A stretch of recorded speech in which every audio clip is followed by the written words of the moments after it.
Vegas? Are you fired up? You ready to go? Oh, it is good to be back in Nevada. It is good to be back at Cheyenne High School. I've been here so many times over the years, it feels like I should get a diploma. I feel like a desert shield. Now, I love you back. I do. That's why I keep coming back. But I am here today for a very important reason. And that is to make sure not just that you vote, but everybody you know votes. For your members of Congress, Stephen Horsford and Dina Titus and Susie Lee. For your Senator Jackie Rosen. And for the next President of the United States, Kamala Harris. Now, you already heard from Jackie and some other speakers, but I'm going to reiterate this. We just got to drum this home. Here in Nevada, voting has already started. You can vote early by mail, or you can vote in person. You can still register to vote at any early vote center in your county. Just go to iwillvote.com/NV, iwillvote.com/NV, and you can find a vote center or a ballot drop box near you. And then help your friends and family make a plan to vote. Because together we have a chance to choose a new generation of leadership in this country and start building a better, stronger, fairer, more equal, more hopeful America. Now, but before I start digging in, it's kind of hot in here. So I want everybody to bend their knees a little bit if you're standing. You know, if you got a little water, take a sip.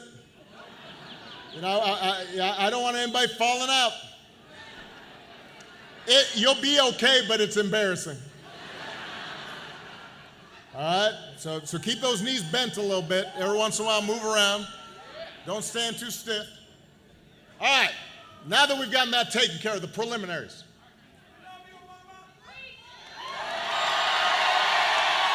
We know this election's going to be tight. And it's going to be tight because a lot of Americans are still struggling. You know, as a country, we've been through a lot over these last few years. You think about it. We had a historic pandemic that wreaked havoc on communities, on businesses. And then the disruptions from the pandemic caused price hikes. And that put a strain on family budgets. And so people started feeling like no matter how hard they ran, they were kind of treading water. And they started worrying, will my kid have the same kind of future I had? So I get why people are looking to shake things up. It's understandable. I understand it. What I cannot understand is why anybody would think that Donald Trump will shake things up in a way that is good for you. Because there's absolutely no evidence that this man thinks about anybody but himself. I've said it before. I'm going to say it again. Donald Trump is a 78-year-old billionaire who has not stopped whining about his problems since he rode down that golden escalator 9 years ago.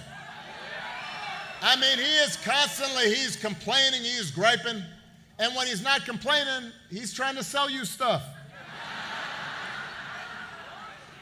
He's trying to sell you some gold sneakers. He was trying to sell you a $100,000 watch. Supposed to be Swiss made, but nobody in Switzerland really knows where it got made. He's trying to sell you a Trump Bible. Think about that. This is the Word of God. Gideon gives it out for free. He wants to sell you Word of God, Donald Trump edition. He's got his name right there next to Matthew and Luke. And by the way, I'll give you one guess where those Bibles are made.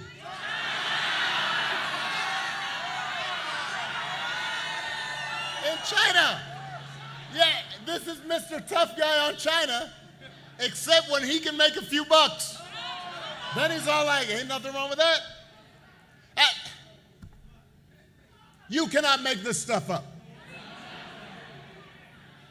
You can't make it up. If this was an SNL skit, you'd be all like, well, that's, come on. That's over the top. No, he's doing these things. And the reason he's doing it is because all he cares about is his ego and his money and his status. He's not thinking about you. He sees power as nothing more than a means to his ends. He wants the middle class to pay the price for another huge tax cut to help mostly him and his country club buddies. He doesn't care if he costs more women their reproductive freedoms because it won't affect his life. Most of all, Donald Trump wants you to think that this country is hopelessly divided between us and them, and between the quote-unquote real Americans who obviously support him and anybody who doesn't, because having people divided and angry and resentful and full of grievance, that boosts his chances of being elected. That's why he does it. Do not boo. Vote. Listen, I was backstage here and I was hearing y'all boo. Let me tell you something.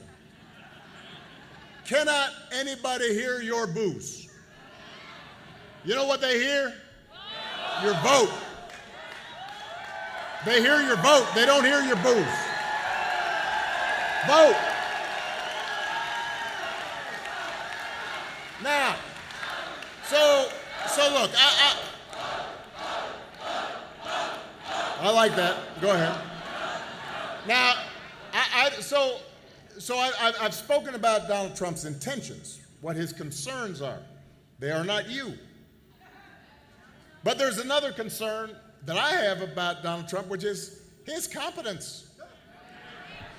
Have you seen him lately? I mean, he is out there, he's giving these 2.5-hour speeches, just a word salad. You don't know what he's saying. At any given moment. He held a town hall meeting where, now the point of a town hall meeting, I've had like maybe 1,000 of them. The point is you meet with people and you answer their questions. He just stopped. He's all like, I don't feel like taking questions anymore. And then he just played music for half an hour. Just swayed to Ave Maria and YMCA. I mean, imagine if Jackie or I did that. Now, our playlist might be better. But it is strange behavior. He called himself the father of IVF. I have no idea what that means. And neither do you. Huh. He said January 6th was a day of love. Said it. Boom, boom. Vote. Said it was a day of love.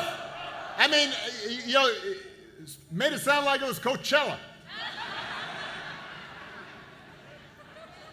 So, you would be worried if your grandpa started acting like this.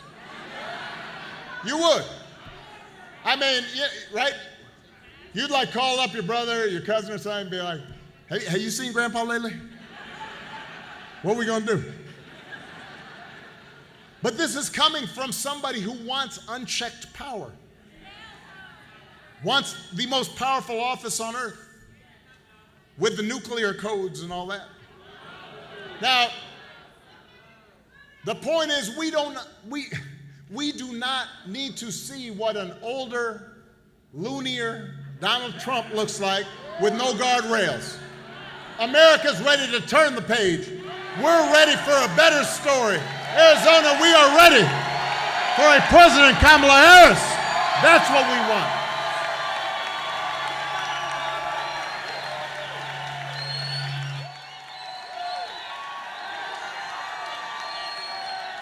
And the good news is that Kamala Harris is ready for the job. I mean, this is a leader who has spent her entire life fighting on behalf of people who need a champion. Somebody raised in the middle class, worked at McDonald's while she was in college just to pay her expenses. Somebody who believes in the values that built this country. And she is as prepared for the job as any nominee for president has ever been. That's who Kamala is. And in the White House, she will have an outstanding partner in Governor Tim Walz of Minnesota. I love that guy. Tim's a veteran. He's a teacher. He is a football coach. He's a hunter. Been a great governor, working with Democrats and Republicans to get stuff done. And I just found out he can take vintage trucks apart and put them back together again. Now imagine that. You think Donald Trump can do that? Do you think Donald Trump's ever changed a tire in his life? Huh. You know, if he gets a flat tire, he calls Jeeves. Jeeves, change that tire.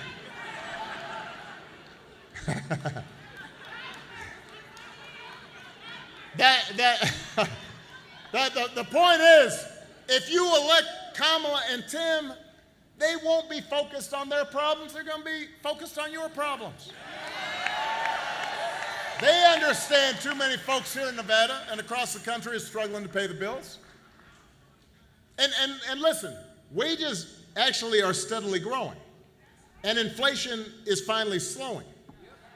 But for a lot of folks, the price of everything from healthcare to housing to groceries, it's still too high. It hurts. The question is, who's actually going to do something about it? Yeah, I know you know the answer, but I'm going to tell you anyway. Somebody's all like, I know.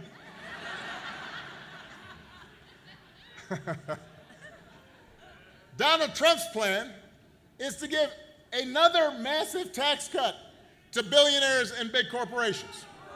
Now, wait, hold on. Some people hear that because I'm having conversations with folks. They're all like, well, I don't know, I know Trump's kind of crazy, but I remember the economy when he first came into office. I remember those first 2 years were pretty good. Yeah, it was good because it was my economy.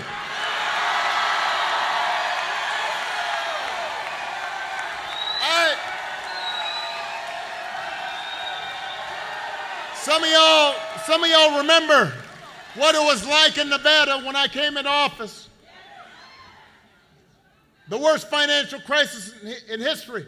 The housing market collapsed here in Nevada. You remember that? Boarded up homes everywhere. Folks' mortgages underwater. I spent 8 years cleaning up that mess that the Republicans had left me. And then I handed over to Donald Trump 75 straight months of job growth. And all he did with it was give a tax cut to the people who didn't need it, drove up the deficit in the process, and now he wants to do it all over again. So, if you're talking to somebody, and y'all know somebody who's all like, well, I don't know, I remember Trump, the economy seems That was pretty good. You remind them. It wasn't good because of anything he did. So that's point number one. Point number two. When it comes to health care, Donald Trump has got one answer. He wants to end the Affordable Care Act. He doesn't even really know what the Affordable Care Act is or how it works. He just knows I did it. No, that's the truth.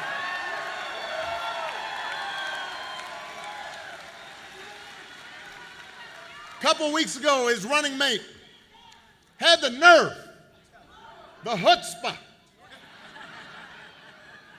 to say Donald Trump, quote, salvaged the Affordable Care Act. There are a bunch of folks from Congress here. Let me tell you, he spent his entire presidency trying to tear it down. And he couldn't even do that right. And now, 8 years after he was elected, y'all saw this, he was at the debate. So the moderators asked a pretty reasonable question. It's like, well, you always say you want to, end the Affordable Care Act. What are you going to replace it with? And he kind of like stumbled, and then he said, well, I have a concept for a plan for how he'd replace it. What? I want you all to think about this a second. Let's say your boss gives you an assignment, says to you, I need this done by Friday. Friday rolls around, and she says, so you finished that project I asked for? And you say, well, no, ma'am, I haven't actually started, but I do have a concept of a plan.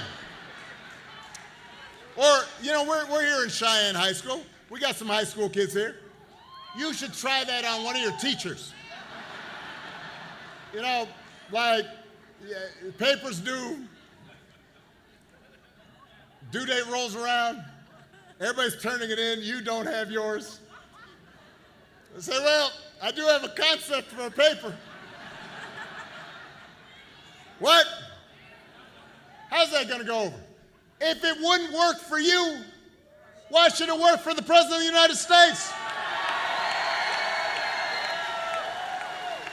But the good news is, Kamala Harris doesn't have the concepts of a plan. She's got an actual plan to make your life better.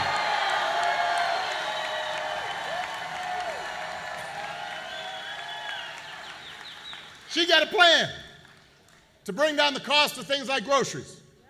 She'll go after corporations that are jacking up prices, just like she went after big banks and for-profit colleges when she was Attorney General of California.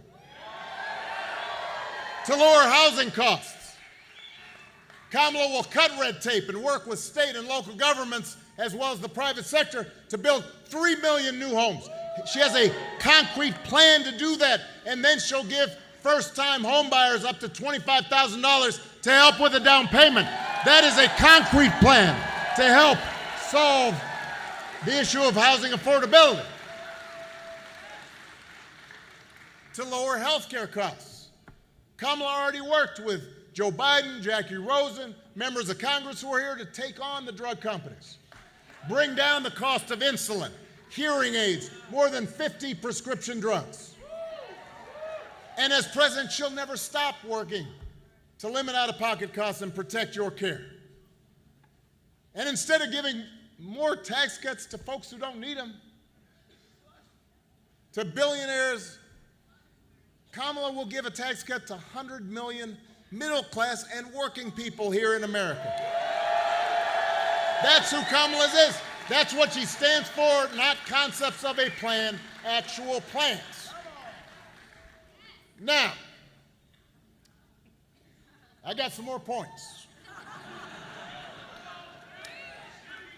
If you challenge Donald Trump or his VP nominee, Vance, if you challenge them on, well, these concepts don't seem to make much sense and nobody really understands them and the economists tell you they're not going to work, if you challenge them, they'll fall back on one answer. It does not matter what it is: housing, healthcare, education, paying for the bills. One answer: blame the immigrants. Don't boo. What did I tell you? He wants you to believe that if you elect him, he will just round up whoever he wants and ship them out, and all your problems will be solved. Now, let me tell you something, because I've been working on this for a long time. We have a real issue at the border. We are a nation of laws and a nation of immigrants. We have to make sure the system works the way it's supposed to, so that we've got legal immigration, which built our nation, where we've got folks like the DACA folks that I worked on behalf of to make sure that they grew up here, that we give them pathways to citizenship. But we also have to have an orderly border.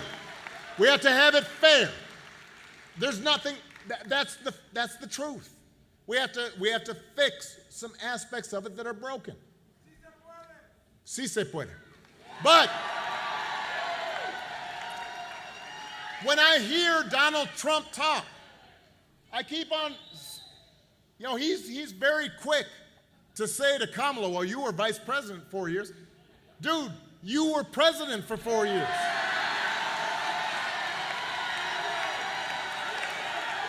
As I recall, you were up there in the Oval Office.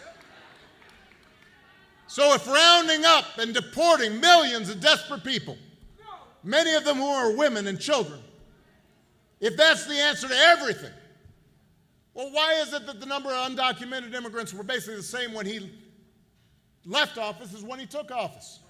He didn't solve the problem, and I'll tell you why: because he does not have a real plan. He has a concept of a plan, and it's a mean and ugly plan designed to foster resentment and divide people. You know what would actually bring order to the border? Help fix our immigration system? There was a bipartisan deal just a few months ago. Kamala Harris supported it, even though it was written by one of the most conservative Republicans in Congress. That same bill, Donald Trump purposely told Republicans in Congress, do not vote for it. Not because he thought necessarily that it won't work, but because he wanted to keep the issue to campaign on. He thinks fear-mongering is how he's going to win this election. We do not need a president who will make problems worse just to make his politics better. We need a president who actually cares about solving problems and making your life better, and that's what Kamala Harris will do.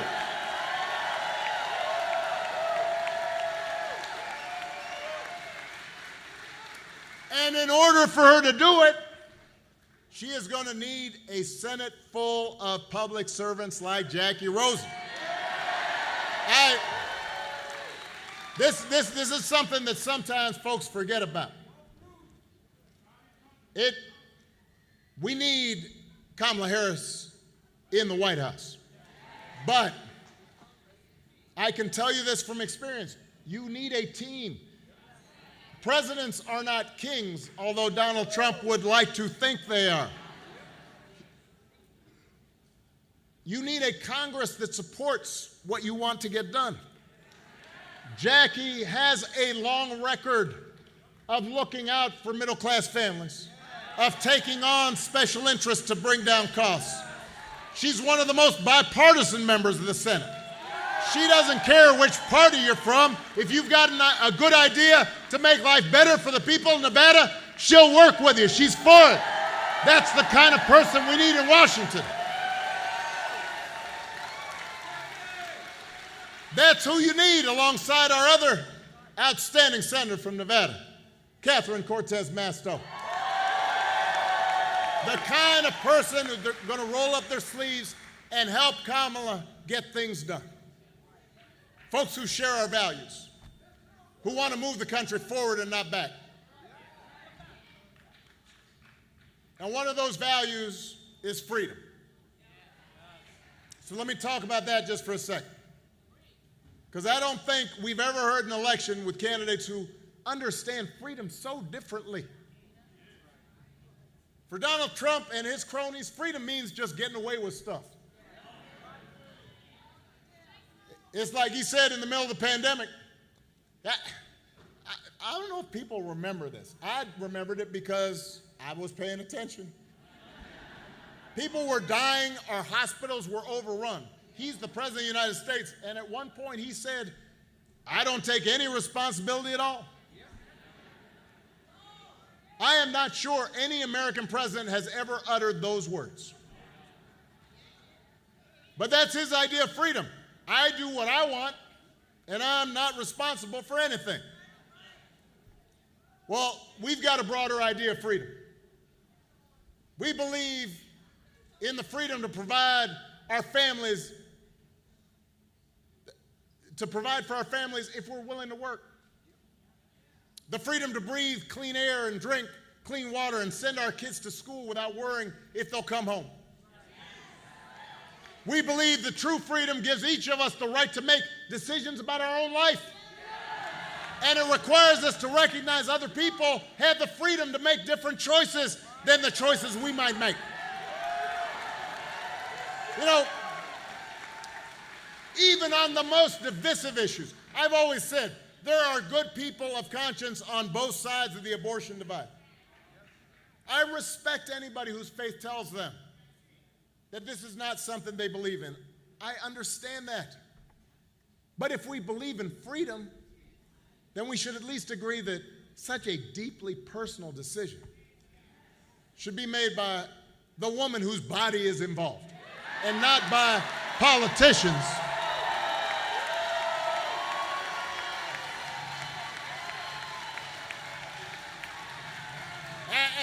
And it's been fascinating to watch Donald Trump because I think he's starting to figure out, well, maybe this isn't a popular issue for me. So, and he'll say anything, right? So now he's trying to tie himself into a pretzel on this issue. When he first ran for president, he said he would support punishing women who got an abortion. A few weeks ago, he told a bunch of women, I will be your protector. Listen, I'll tell you how he protected you. He handpicked 3 of the Supreme Court judges who overturned Roe versus Wade. He went out there and bragged about it. Now there are Trump abortion bans in 20 states, many of them with no exception for rape or incest. And he's out there saying, everybody wanted it this way. No, they didn't. So Donald Trump may be confused. But let's be clear about what's at stake here. If you send Jackie Rosen back to the Senate, she and Catherine Cortez Masto will vote to restore the reproductive freedom that women had for nearly 50 years. And if Congress passes that bill, Kamala Harris will sign it into law.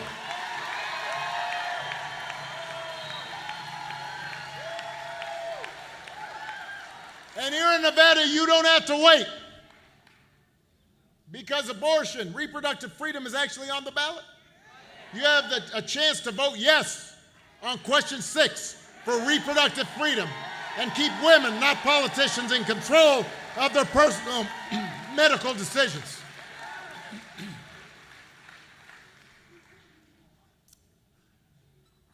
It's an example of how, as frustrating as politics can be sometimes, elections really do matter. Listen, I understand how, especially in today's climate, politics just seems so mean and nasty, and there's so many lies floating around, and people get on these doom scrolls on TikTok, and it's like, oh man, that's terrible. Oh, that's worse. That's terrible. Oh, my God. And so you get frustrated, and it feels like nothing's going to work. But the truth is, when you vote, it matters. It can make your life better, or it can make it worse. Sometimes I talk to folks who don't think it's going to make a difference whether Kamala Harris or Donald Trump wins. Yeah, no, you hear, you guys know people like this, right? I mean, they're not bad people. They're just like, politics, it's not going to make any difference in my life. They figure it's not going to have an impact. And I constantly have to remind them, yes, whoever's president, they're not going to end poverty overnight. They're not going to end racism. Right? You're not suddenly going to not have to go to your job and listen to your boss. Things are not going to suddenly be perfect. But you know what? It makes a difference. When I passed the Affordable Care Act, almost 50 million people got health care that they didn't have before. That made a difference in their lives. More than 50 million people with pre-existing conditions can no longer be denied coverage or charged more. It made a difference to them. Listen, when I was president, I'll give you just one other example. And I want you to use this example when you're talking to folks who say it's not going to make any difference. I had been talking to scientists for a while, and so in my last year in office, we put together a playbook for how to deal with the eventuality of a pandemic. Because scientists had been saying with globalization and travel, et cetera, rising populations, that at some point there was going to be a pandemic. And so I said to my team, I said, we got to have a plan, just like you do for hurricanes or tornadoes or natural disasters. So we put together this whole playbook. And we practiced the playbook. We'd get all the agencies. This is how we're going to respond. This is how to make sure that the public health systems in all the states are working. Here's how we're going to think about the schools. And when Donald Trump came in, we gave over this playbook to them. And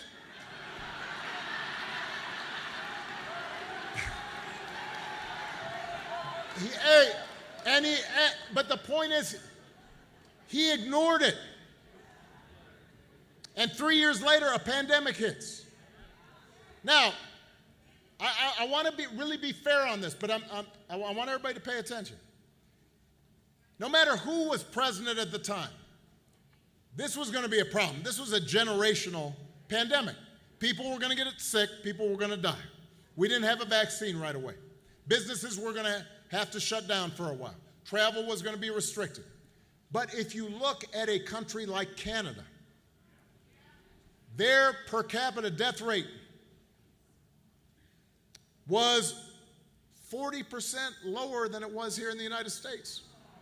So just do the math. That's more than 400,000 people. People's grandmothers, people's fathers, people's moms, who would have been alive if Donald Trump had just paid attention and tried to follow the plan that we gave him. It might have been somebody in your family that could have been impacted. So if somebody tells you that this doesn't make a difference, having somebody competent, somebody who cares about you, who listens to ordinary people, who listens to people who are experts in these areas, if you hear somebody say it doesn't matter, it does matter. And at some point, it will make a difference to them. And if that's not enough, then remind them that, you know what, this election's also about more than policies, it's about values. And it is about character. Some of you know, I grew up, I didn't have a father in the house. My parents divorced when I was 2. I met my dad once for about a month. But I did have a lot of people around me. A stepfather, my grandparents, teachers, coaches, most of all my mom, who taught me the difference between right and wrong. showed me what it meant to have integrity, to be honest, to be responsible, to work hard, to treat other people the way I wanted to be treated. And most of you grew up the same way. And I'll tell you the truth. You know, when I was a teenager, young adult, I didn't always live up to those values. I made mistakes, but I tried to learn from them. And as I got older, I continued to benefit from people who reinforced those values. Obviously, my wife, Michelle, but also friends and neighbors and coworkers. And I'll give you an example. Being here in Vegas makes me think about my friend Harry Reid, who was the president of the Senate for a long time. And he was a proud Democrat. He didn't shy away from bare-knuckle politics. Right? One day, a staffer handed him a draft of remarks in which he referred to himself as a former boxer, and he was editing it, and he crossed out former. He was a tough guy. He was 70 years old at the time, but he refused to see politics as just this battle between good and evil. He'd work with Republicans. He'd work with people who didn't agree with him. He understood we're all a bundle of contradictions. We all got flaws, but despite our individual differences, it's our collective humanity, what we have in common, that makes a difference. That's what makes a country great. The point is, he had values, he had character. One of the most disturbing things about this election, about Trump's rise in politics, we seem to have set aside the values that so many of us were taught. A few weeks ago, one of the deadliest hurricanes in American history. President Biden, Vice President Harris, they're down meeting with local officials, comforting families, making sure aid is in place. Donald Trump and his running mate made up stories about the Biden administration withholding aid, giving it to undocumented immigrants, not giving it to Republicans, just making this stuff up. Even Republicans on the ground, even MAGA Republicans on the ground, said it wasn't true. So my question is, when did that become okay? How can it be okay? It doesn't matter where you stand on the issues. Doesn't matter what your party is. That kind of behavior is not okay. If your coworkers acted like that, they wouldn't be your coworkers very long. If you had a family member like that, you might still love them, but you wouldn't put them in charge of nothing. And yet, when Donald Trump repeatedly lies or cheats or shows utter disregard for our Constitution or just insults people, when he calls service members who died in battle losers, or fellow citizens vermin, or the enemy within, people make excuses for it. They say, well, he's not serious. He's not. Everything a president says is serious. Everything that somebody who's aspiring to office is listened to. And people make excuses for it. They think, well, it's funny, or it's okay as long as our side wins. And I've noticed this especially among some men who seem to think Trump's behavior of bullying people or putting them down is somehow macho, sign of strength.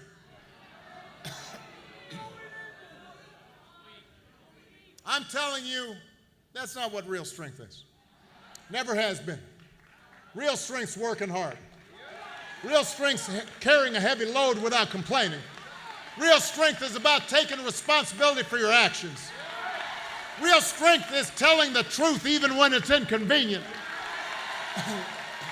Real strength is about helping those who have less or need some help, standing up for those who can't always stand up for themselves.